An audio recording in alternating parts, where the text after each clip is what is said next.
సబ్బులు సబ్బులు అక్షింతలేయండి రేయండి. పిల్లగాడు భలే హుషారున్నాడు. అర నిమిషంలోనే పిల్ల మెడల 3 ముళ్ళేసిండు. అయ్యగారు మంత్రాలు చదివి చదవనట్టు తూతూ మంత్రం అనిపించిండు. చూసిండ్రా వాళ్ళ నవ్వులు ఆనందాలు ఎట్లున్నాయో. అన్ని రందులు మరిచి ఆడుతున్న తీరు మస్తున్నది కదా. నెత్తికి చుట్టుకున్న తువ్వాలలే బాషింగాలైనాయి. ఉపాధి పనికి పోయిన కాడ చెట్ల కూసిన రాల పువ్వులే తాలిబొట్టయింది. చెట్ల ఆకులే అక్షింతలైనాయి. చేతి సప్పట్లే బాజా భజంత్రీలైనాయి. ఊరు నుంచి వచ్చిన ఉపాధి కూలీలే చుట్టాలు పక్కాలయ్యిండ్రు. పెండ్లి తంతు తెలిసినోళ్లే అయ్యగారు అవతారం ఎత్తిండ్రు. చెట్టు కింద సేద తీరే యాల గమ్మతిగా చేసుకున్నారు పెండ్లి. ఇంతకంటే ఆనందం ఏముంటది చెప్పుండ్రి.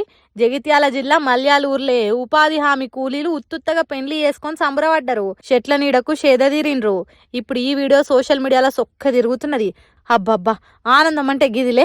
ఒక తల్లి పిల్లలోలే కులం మతం మరిచి మురిసిపోవడంటే గిదే అని వీడియోను చూసినోళ్ళు కామెంట్లు పెట్టుకుంటా షేరింగ్లు చేస్తున్నారు. మరి ఈ వీడియో చూసినాక మీకేమనిపించిందో కామెంట్ చేసి దోస్తులకు షేరింగ్లు చేసి వాళ్ళకు కూడా ఈ సంబరాన్ని వంచుండ్రి. ఏమంటున్నాం?